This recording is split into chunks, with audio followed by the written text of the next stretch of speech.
नमस्कार, मी Sachin Chavan, MC news Jalna बातमीपत्रात आपल्या सर्वांचं स्वागत। या बातमीपत्राचे प्रायोजक आहेत संजीवनी मल्टी स्पेशालिटी हॉस्पिटल, आपल्या आरोग्याची संजीवनी, the skill to heal, the speed to care.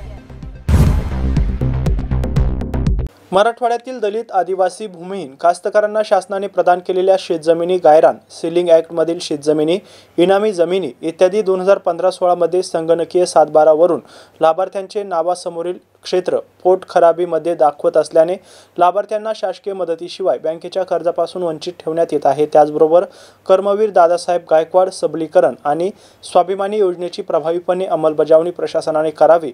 Jalna जिल्ह्यातील दलित, आदिवासी, भूमिहीन कास्ट पट्टे करून 7/12 देण्यात यावा या मागण्यांसाठी आज शिवसेना दलित आघाडीने जालना जिल्हाधिकारी कार्यालयावर आंदोलन केले।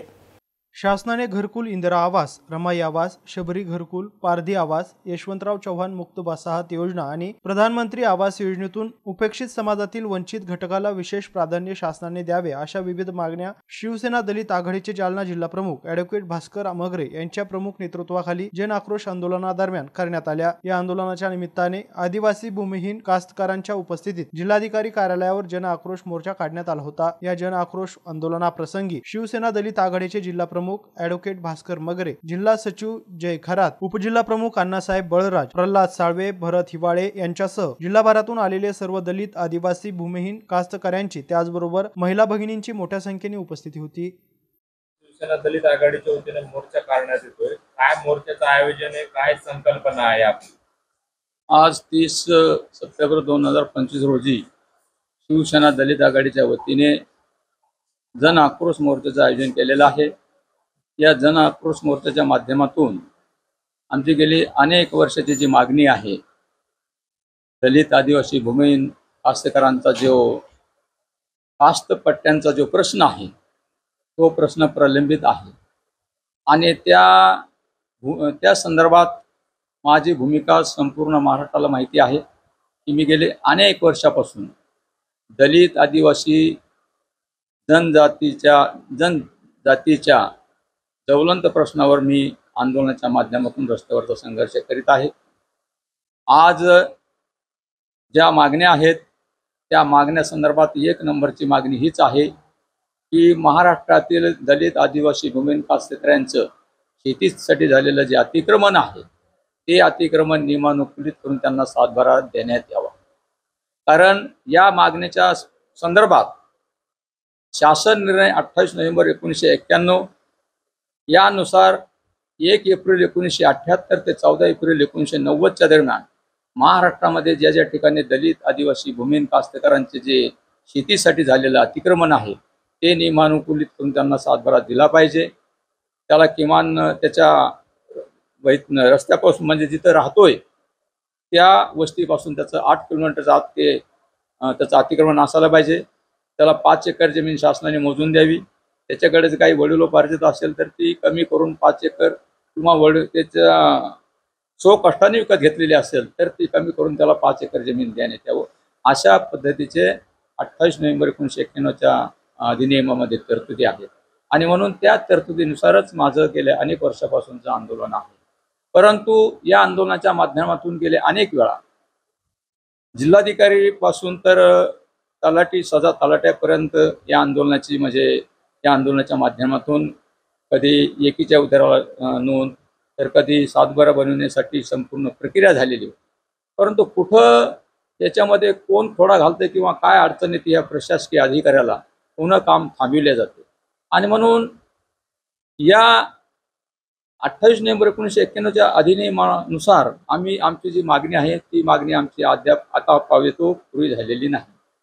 आता काही ठिकाणी त्यांचं म्हणणं आहे की 28 जानेवारी 2011चा जो माननीय सर्वोच्च न्यायालयाचा जो आदेश आलेला आहे जगपाल व इतर विरुद्ध पंजाब शासन व इतरमध्ये, तर त्याच्यामध्ये जरी माननीय सर्वोच्च न्यायालयाचा निर्णय असेल किंवा संपूर्ण देशातल्या ज्या त्या स्टेट गव्हर्नमेंटने जमिनी गावठून असेल किंवा गायरान जमीन असेल काढून घ्यावी, पण मात्र महाराष्ट्र शासनाने 28 नोव्हेंबर 1991 जो अधिनियम पास केलेला आहे त्या अधिनियमामध्ये ज्या तरतुदी आहेत, जसं की मी म्हटलं की 1 एप्रिल 1978 ते 14 एप्रिल 1990 या दरम्यान दलित, आदिवासी, भूमिहीन कास्तकारांचं शेतीसाठी झालेलं अतिक्रमण असेल ते नियमानुकूल करून त्यांना सातबारा द्या.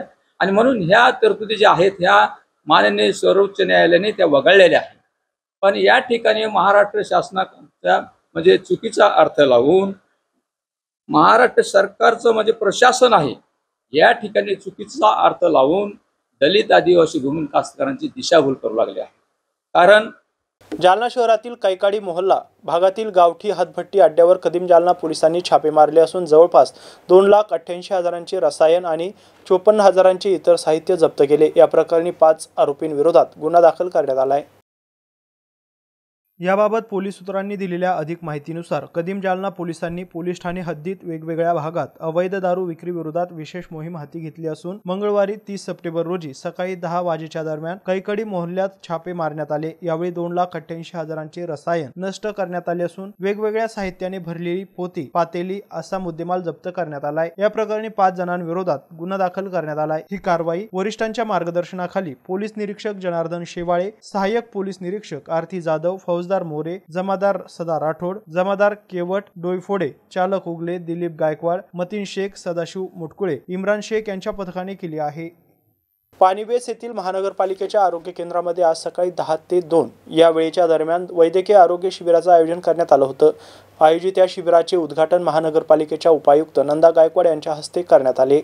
ज्येष्ठ नागरिक दिनानिमित्त घेण्यात आलेल्या या वैद्यकीय आरोग्य शिबिर कार्यक्रमाचं प्रास्ताविक डॉक्टर दीपक भाले यांनी केलं तर ज्येष्ठ आणि वयोवृद्ध नागरिकांनी आपली दिनचर्या, खानपान, दैनंदिन आहार, व्यायाम या संदर्भात डॉक्टर संगीता राजे देशमुख आणि उपायुक्त नंदा गायकवाड यांनी उपस्थित ज्येष्ठ नागरिकांना मार्गदर्शन केले. आयोजित या आरोग्य शिबिराप्रसंगी महानगरपालिकेच्या उपायुक्त नंदा गायकवाड, सहाय्यक आयुक्त केशव कानपुडे, सहाय्यक आयुक्त अपर्णा जाधव, डॉक्टर संगीता राजे देशमुख, डॉक्टर दीपक भालेराव, ज्येष्ठ नागरिक धर्मा खिल्लारे, प्रमिला मोरे, आशा गाडे, अनिता चंद्रहास यांच्यासह NULM वैद्यकीय अधिकारी, आरोग्य विभागातील कर्मचारी, आरोग्य परिचारिका त्याचबरोबर ज्येष्ठ नागरिकांची प्रामुख्याने उपस्थिती होती.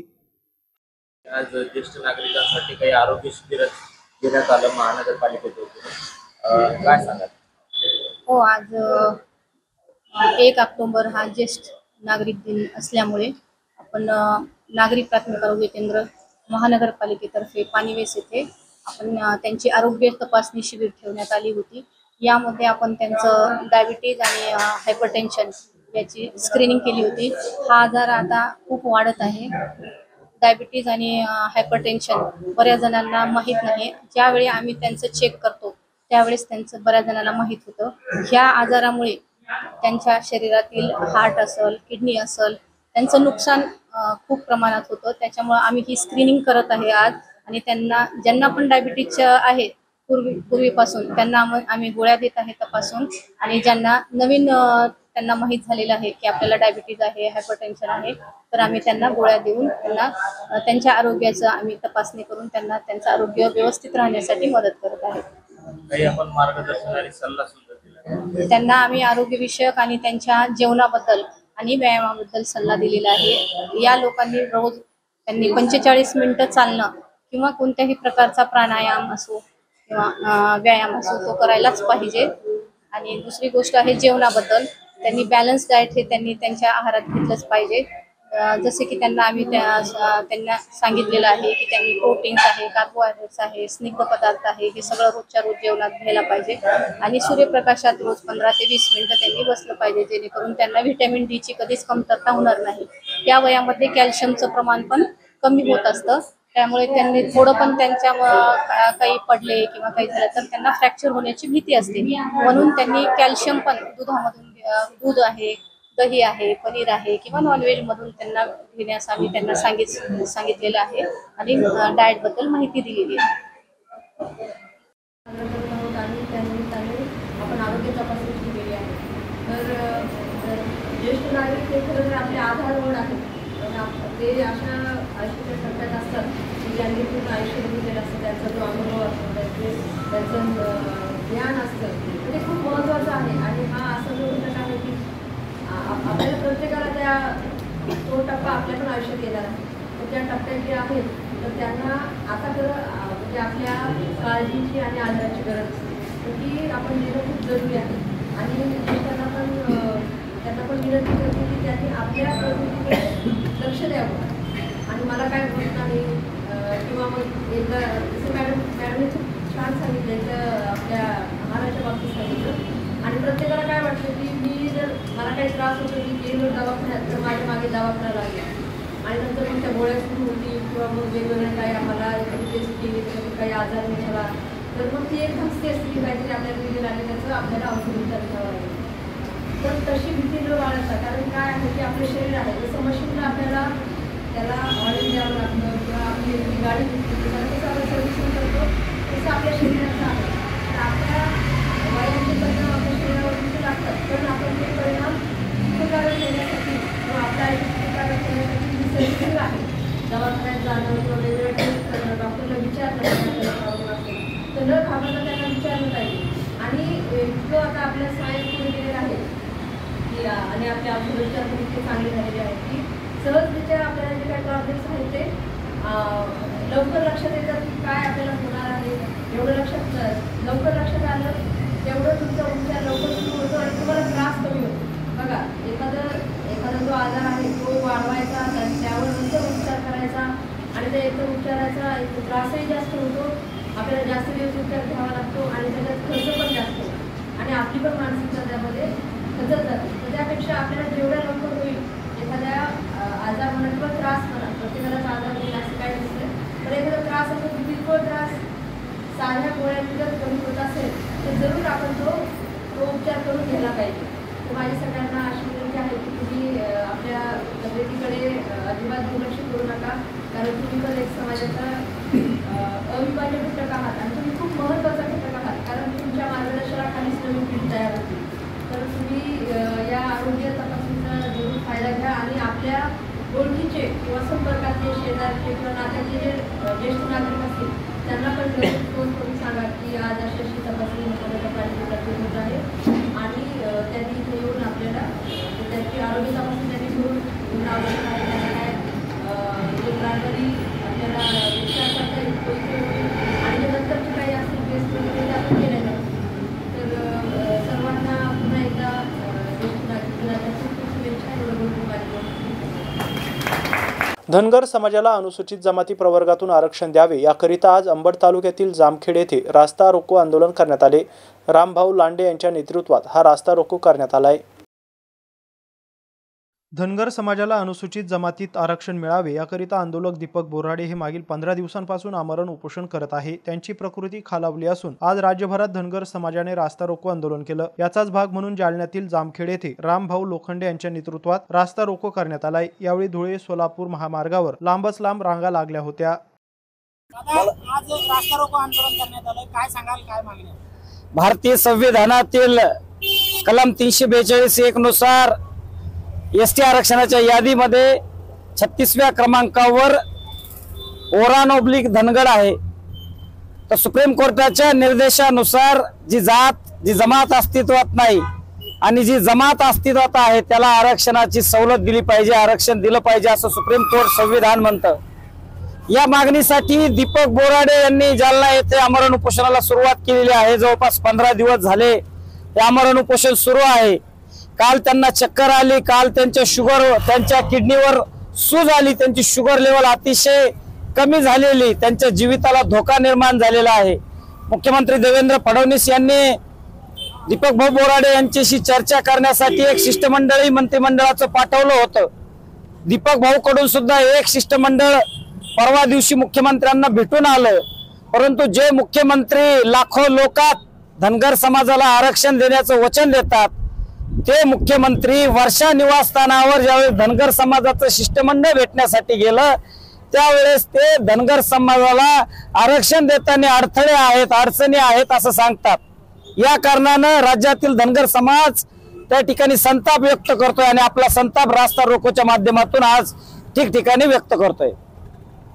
धनगर समाजाला लवकरात लवकर सरकारनं एसटीच्या सवलती दिल्या पाहिजे, एसटी आरक्षण हे बहाल केलं पाहिजे.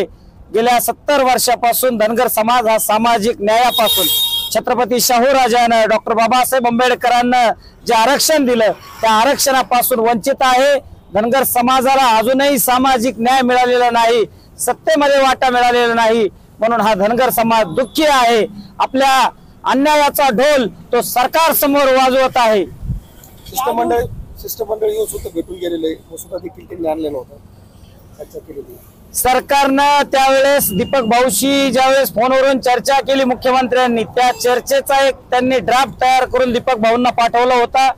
आणि धनगर आरक्षण हे कायदेशीररित्या बहाल करायचंय, सरकारकडून GR काढायचा, म्हणून तुम्ही कायदेशीर पद्धतीने सांगा अशा पद्धतीने सांगितल्यानंतर धनगर समाजाचे जे सिनियर काउन्सिलर जे आहे सुप्रीम कोर्टामध्ये जे प्रॅक्टिस करतात या सगळ्या मंडळींनी सरकारला एक ड्राफ्ट दिला. सरकार जोपर्यंत लोकात होतं तोपर्यंत ते सकारात्मक होतं आणि सभागृहात गेल्यानंतर त्यांनी त्या ठिकाणी असहमत त्या ठिकाणी दाखवलेली. त्यामुळं राज्यातील धनगर समाज सरकारच्या विरोधात पेटून उठलेला आहे. त्या दिवशी मुख्यमंत्र्यांनी म्हटलं होतं की तुम्ही आमच्यासाठी चर्चा करण्यासोबत या. त्या चर्चा कशी झाली, काय काय चर्चा झाली? मुख्यमंत्री यापूर्वी मुख्यमंत्र्यांशी चर्चा करण्यासाठी धनगर समाजातील जे पुढारी आहेत, जे आमदार आहेत, जे माजी आमदार आहेत, मोठे उद्योगपती आहेत, वेगवेगळ्या पक्षाचे कार्यकर्ते आहेत, ते चर्चा करण्यासाठी जात होते. परंतु परवा दिवशी जी वर्षा निवासस्थानी जी बैठक झाली त्या बैठकीला दीपक भाऊंनी समाजातला शेवटचा घटक अर्थात अडाणी असलेलं भगवान माथेले यांच्या नेतृत्वाखाली त्या ठिकाणी शिष्टमंडळ पाठवलं. त्या शिष्टमंडळामध्ये मी स्वतः होतो, आमचे अनिल झोरे असतील, बिरू कोळेकर असतील, सुभाष खेमनर असतील, या सगळ्यांनी मिळून आम्ही धनगर आरक्षण हे कसं संविधानिक आहे, सुप्रीम कोर्टाच्या आदेशानुसार कसं धनगर समाजाला आरक्षण देता येतं हे आम्ही त्या ठिकाणी देवेंद्र फडणवीस साहेब, गिरीश महाजन, पंकजाताई मुंडे, अर्जुन खोतकर, नारायण कोचे या सगळ्यांना आम्ही त्या ठिकाणी पटवून दिलं. आमच्या बाजूचे जे पुरावे आहेत ते देखील आम्ही सांगितले आणि सरकारने या आरक्षणाची तातडीने अंमलबजावणी करावी अशी आम्ही त्या ठिकाणी विनंती केली. मी रामभाऊ लांडे. दुर्गादेवी विसर्जनाची तयारी पूर्ण झाली असून यंदा नवीन बांधण्यात आलेल्या गणेश विसर्जन कुंडात दुर्गादेवी मूर्तींचे विसर्जन करण्यात येणार आहे. याबाबत महानगरपालिका आयुक्तांनी आज विसर्जन कुंडावर जाऊन आढावा घेतलाय. यंदाच्या वर्षी चांगला पाऊस बरसल्यामुळे सगळीकडे पाणीच पाणी झाले आहे. पडलेल्या या पावसामुळे मोतीबाग जवळील विसर्जन कुंडाभोवती पाणी साचले आहे. त्यामुळे दुर्गादेवीचे विसर्जन करायचे कसे असा प्रश्न आता निर्माण झाला होता. मात्र आता 1-2 दिवसांनी पावसाने उघडीप दिल्यामुळे विसर्जन कुंडा परिसरातील महानगरपालिकेच्या वतीने शर्थीचे प्रयत्न करून विसर्जन कुंडाभोवती जमा झालेले पाणी JCBच्या सहाय्याने मोतीबाग तलावाच्या सांडव्याजवळ मोठा नाला उकरून पाणी बाहेर काढण्यासाठी वाट करून दिल्यामुळे काही प्रमाणात का होईना विसर्जन कुंडाभोवती जमा झालेले पाणी हळूहळू कमी होत आहे. आज या कामाची पाहणी आयुक्त संतोष खांडेकर, सहाय्यक आयुक्त केशव कानपुडे, पाणी पुरवठा अभियंता राजेश बगळे, अभियंता सय्यद सौद, राजू मोरे, अग्निशमन विभाग प्रमुख माधव पानपट्टे यांनी केली आहे. अवकाळी पाऊस हा बरसतच राहिला तर पर्यायी व्यवस्था म्हणून 488 येथील खदानीमध्ये दुर्गादेवीचं विसर्जन केलं जाईल. नसता पूर्वीच्या ठिकाणीच म्हणजेच मोतीबाग तलाव येथील विसर्जन कुंडातच दुर्गादेवीचं विसर्जन महानगरपालिका प्रशासन करेल अशी माहिती महानगरपालिकेचे आयुक्त संतोष खांडेकर यांनी दिली आहे. सर्व दुर्गादेवी मंडळांनी आणि भक्तांनी महानगरपालिका प्रशासनाला सहकार्य करावे अशी विनंती आयुक्त यांनी केली आहे. विसर्जनाची तयारी कुठे करणार आहात? कशी विसर्जनाची तयारी आहे? आपण दुर्गादेवी विसर्जनाची तयारी परंपरेप्रमाणे ज्या ठिकाणी आपण दरवर्षी विसर्जन करतो त्याच ठिकाणी आपण करणार आहोत. त्या ठिकाणी आपण जो विसर्जन कुंड तयार केलेला आहे तो थोडा अतिवृष्टीमुळे पाण्याखाली गेलेला होता. आपण पाणी आता बऱ्यापैकी काढलंय. तर काही लिमिटेड भागाचा आपल्याला वापर करता येणं शक्य आहे. त्या व्यतिरिक्त आपण इतर ठिकाणी सुविधांचा शोध घ्यायचा प्रयत्न केला, परंतु त्या ठिकाणी अशी सुविधा होऊ शकणार नाही की जी सुविधा आपल्याला इथं करता येईल. त्यामुळं प्रशासनानं शेवटी आपण परंपरेनं मोती तलावाच्या जे पाठीमागच्या विसर्जन कुंडामध्ये मूर्तींचं विसर्जन करण्याचा निर्णय घेतलेला आहे. फक्त नागरिकांना आमची विनंती राहणार आहे की यावेळी आपल्याला आतपर्यंत फार येता येणार नाही. मोठ्या मूर्ती जो आम्ही रूट त्या ठिकाणी दर्शवून देऊ आणि नागरिकांना थोडा प्रतिबंध राहील पुढे येण्यासंदर्भात. तर तेवढ्या जर नागरिकांनी पथ्य पाळलं आणि त्या प्रोहिबिटेड एरियामध्ये नाही आलं तर आपण या ठिकाणी चांगल्या पद्धतीने विसर्जन करू शकतो. तरी पण आपल्याला अडचण अशी आहे की आपण पर्यायी व्यवस्था 488 मध्ये खदानीच्या ठिकाणी केलेली आहे. त्या ठिकाणी तशी व्यवस्था करून आपण पूर्ण व्यवस्था करतोयच आहे. पाऊस आला तरच आपण तिकडे जाणार आहोत. म्हणजे जर कुंडातलं पाणी वाढलं तर, अदरवाईज आपण त्या ठिकाणी जाणार नाही आहोत. आपण ज्या ठिकाणी काम यापूर्वी विसर्जन केलं त्याच ठिकाणी करतो. आणि तशी काही जर ठिकाण बदलायची परिस्थिती आली तर आम्ही नागरिकांना आणि सर्व मंडळांना त्याच्या सूचना करू. जालना जिल्हा आरोग्य प्रशासनाच्या वतीने स्वस्थ नारी सशक्त परिवार या उपक्रमांतर्गत 17 सप्टेंबर ते 2 ऑक्टोबर दरम्यान 1,65,000 पेक्षा जास्त रुग्णांचं स्क्रीनिंग करण्यात आलंय. यासाठी जालना जिल्हाभरात 3,300 पेक्षा जास्त आरोग्य तपासणी शिबिरं भरवण्यात आली होती. पंतप्रधान नरेंद्र मोदी यांच्या वाढदिवसानिमित्त केंद्र सरकारकडून स्वस्थ नारी सशक्त परिवार उपक्रम आरोग्य विभागात राबवण्यात आलाय. जालना जिल्ह्यात हा उपक्रम जिल्हाधिकारी अशिमा मित्तल आणि जिल्हा शल्य चिकित्सक डॉक्टर राजेंद्र पाटील यांच्या मार्गदर्शनाखाली व्यापक स्वरूपात राबवण्यात आलाय. दरम्यान 17 सप्टेंबर ते 2 ऑक्टोबर पर्यंत हा उपक्रम चालणार असून आतापर्यंत 3,300 पेक्षा जास्त आरोग्य तपासणी शिबिरे विविध जिल्हा रुग्णालय, ग्रामीण रुग्णालय आणि उपकेंद्रावर घेण्यात आलाय. आतापर्यंत या शिबिराअंतर्गत 1,65,000 पेक्षा जास्त रुग्णांची स्क्रीनिंग करण्यात आली असून त्यात वेगवेगळ्या आजारांच्या तपासण्या करण्यात आल्या. विशेष म्हणजे महिलांशी संबंधित 3 प्रकारच्या कॅन्सरचाही यात समावेश आहे. याबाबत जिल्हा शल्य चिकित्सक डॉक्टर राजेंद्र पाटील यांनी एमसी न्यूजला माहिती दिली आहे. या शिबिरामध्ये doctor Saroj Gholap Ambhore, doctor Pradnya Kulkarni, doctor Smita Pandit, doctor Soni यांच्यासह डॉक्टरांची टीम कार्यरत असून त्यांना सहकार्य करण्यासाठी आरोग्य विभागातील इतर स्टाफ देखील काम करत आहे. सर, स्वस्थ नारी सशक्त परिवार हा कार्यक्रम मागील काही दिवसापासून आपण राबवला आहे. जिल्हाभरात किती ठिकाणी आतापर्यंत रुग्णांची तपासणी केली, एकूण किती रुग्णांची तपासणी केली आणि कोणत्या सुविधा देण्यात आल्यात? त्यांना स्वस्थ नारी सशक्त परिवार सेवा पंधरवड्याअंतर्गत 1,62,000 जणांची तपासणी करण्यात आलेली आहे.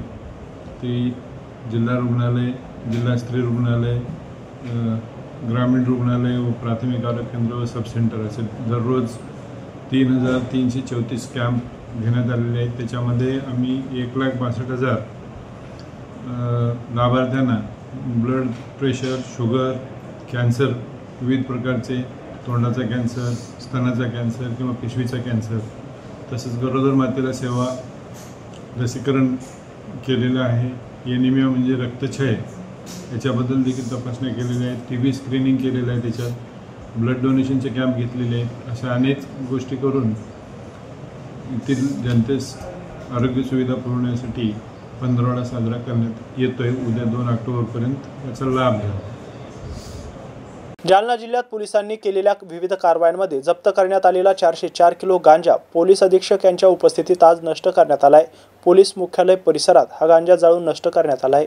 पोलीस अधीक्षक अजय कुमार बन्सल यांच्या अध्यक्षतेखाली नियुक्त करण्यात आलेल्या अंमली पदार्थ नाश समिती यांच्या उपस्थितीत जालना घटकातील पोलीस ठाणे आष्टी, परतूर, जाफराबाद, भोकरदन, टेंभुर्णी तालुका जालना, बदनापूर, गोंदी, कदीम जालना, चंदनझिरा, मौजपुरी, हसनाबाद आणि अंबड येथे NDPS कायद्याप्रमाणे गांजाचे झाडे आणि अफूचे झाडे जप्त करण्यात आली होती. हा सर्व जप्त केलेला मुद्देमाल कायदेशीर प्रक्रियेचा अवलंब करून पोलीस मुख्यालय जालना येथील आवारात जाळून नष्ट करण्यात आलाय. या प्रक्रियेदरम्यान एकूण 404 किलो 530 ग्रॅम वजनाचा गांजाचे झाडे आणि अफूचे झाडे नष्ट करण्यात आले. यावेळी अजय कुमार बन्सल, पोलीस अधीक्षक जालना, आयुष नोपानी, अपर पोलीस अधीक्षक जालना, पंकज जाधव, पोलीस निरीक्षक स्थानिक गुन्हे शाखा जालना, BN रैतुवार, प्रभारी पोलीस उप अधीक्षक गृह जालना, हकीकुल्ला हमीदुल्ला, सहाय्यक रासायनिक विश्लेषक न्याय वैज्ञानिक प्रयोगशाळा छत्रपती संभाजीनगर, रवींद्र जाधव, क्षेत्र अधिकारी उप प्रादेशिक अधिकारी महाराष्ट्र प्रदूषण मंडळ जालना, शेख इरफान शेख रफीक, रिपेरर, निरीक्षक वैद्यकीय मापनशास्त्र जालना, अग्निशामक दल महानगरपालिका जालना, योगेश उबाळे, सहाय्यक पोलीस निरीक्षक स्थानिक गुन्हे शाखा, सचिन खामगळ, सहाय्यक पोलीस निरीक्षक स्थानिक गुन्हे शाखा, एंगेवाड पोलीस अंमलदार भाऊराव गायके, प्रशांत लोखंडे, रुस्तुम जयवाळ, रमेश राठोड, प्रभाकर वाघ, विजय डिक्कर, जगदीश बावणे, सोपन क्षीरसागर, रमेश काळे, सचिन राऊत, किशोर पुंगळे, सौरभ मुळे, भरत कडुळे यांच्यासह स्थानिक गुन्हे शाखा जालना येथील पोलीस अंमलदार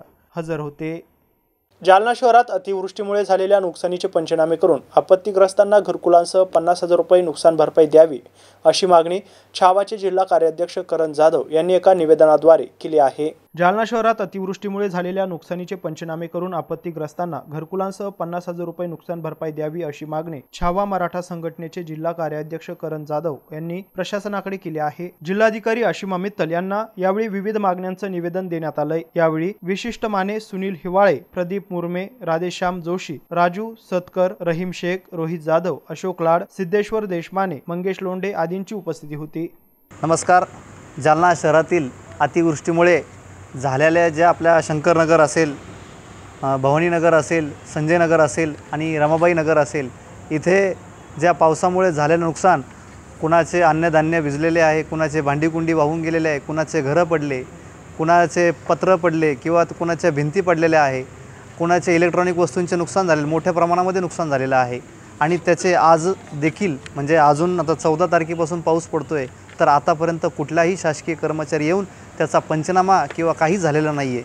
त्याच्यामुळे आम्ही आमच्या सगळ्यांच्या एक वतीने, छावा संघटनेच्या वतीने एक निवेदन दिलं माननीय जिल्हाधिकारी मॅडमना, आणि त्यांनी तात्काळ आम्हाला सकारात्मक असा प्रतिसाद देऊन लवकरात लवकर तुमचं जे पाहणी करून त्यांचे पंचनामा करून त्यांना योग्य ते, आणि आम्ही आमची अशी मागणी केलेली आहे की जे नुकसानग्रस्त असतील त्यांना प्रत्येकाला 50,000 रुपयेचं नुकसान भरपाई देण्यात यावी, व तीच न करता एक तात्पुरती न देता त्यांना त्यांच्या भविष्यातील ज्या घरामध्ये परत एकदा जर पुढच्या पावसाळ्यामध्ये जर पाणी आलं, परत त्यांच्या घरामध्ये तशी परिस्थिती निर्माण न होण्याकरता त्यांना आपण घरकुलही मंजूर करून देण्यात यावे, अशी आम्ही आमच्या सगळ्यांच्या वतीने एक निवेदनाद्वारे त्यांना मागणी केलेली आहे. याबरोबरच हे बातमीपत्र इथं संपलंय. पुन्हा भेटूया पुढील बातमीपत्रात. तोपर्यंत पाहत राहा MC न्यूज जालना. नमस्कार.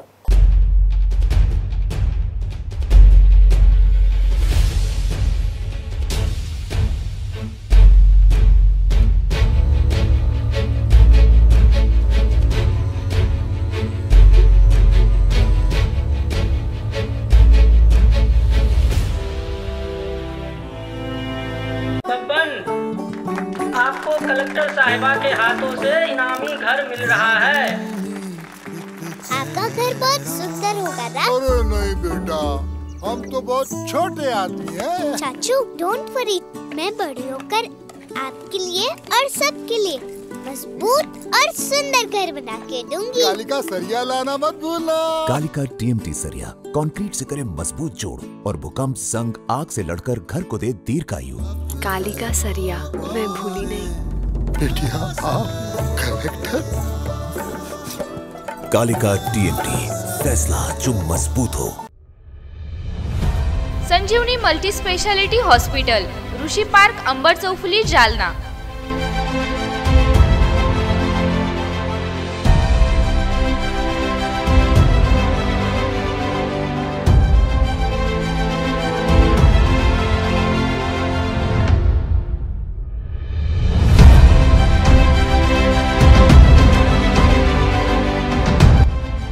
महात्मा ज्योतिबा फुले जन आरोग्य योजना आणि प्रधानमंत्री जन आरोग्य आयुष्मान भारत योजना उपलब्ध। मेडिसिन विभाग, बालरोग विभाग, स्त्रीरोग विभाग, अस्थिरोग विभाग, सर्जरी विभाग, नाक कान घसा विभाग आणि पॅथॉलॉजी विभागात काम करणारी तज्ञ डॉक्टरांची टीम। उपलब्ध सुविधा ICU, NICU, जालना शहरातील अद्ययावत Ultima of 100 with stent boost cath lab, modular operation theatre, dialysis विभाग, cardiac care unit CCU, angiography सुविधा, एंजियोप्लास्टी सुविधा, 24 तास अत्यावश्यक सेवा आणि कार्डियक ॲम्ब्युलन्स उपलब्ध। महाराष्ट्र पोलीस कुटुंब आरोग्य योजनेसह सर्व आरोग्य विमा कंपन्यांचे कॅशलेस उपचार। संजीवनी मल्टी स्पेशालिटी हॉस्पिटल, आपल्या आरोग्याची संजीवनी।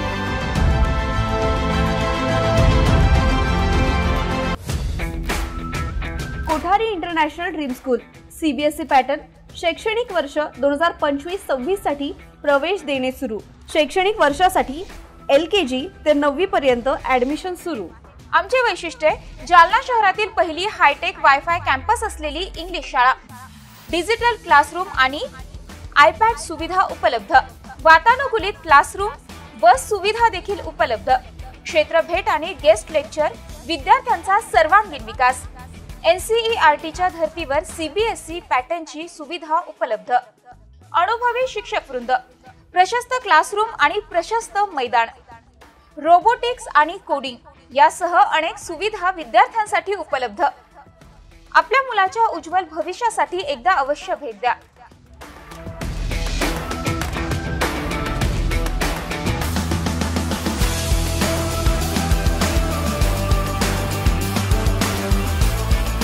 Kothari international dream school, JES महाविद्यालयाजवळ, देऊळगाव राजा रोड, जालना। संपर्क 9673236007 किंवा 9067791007।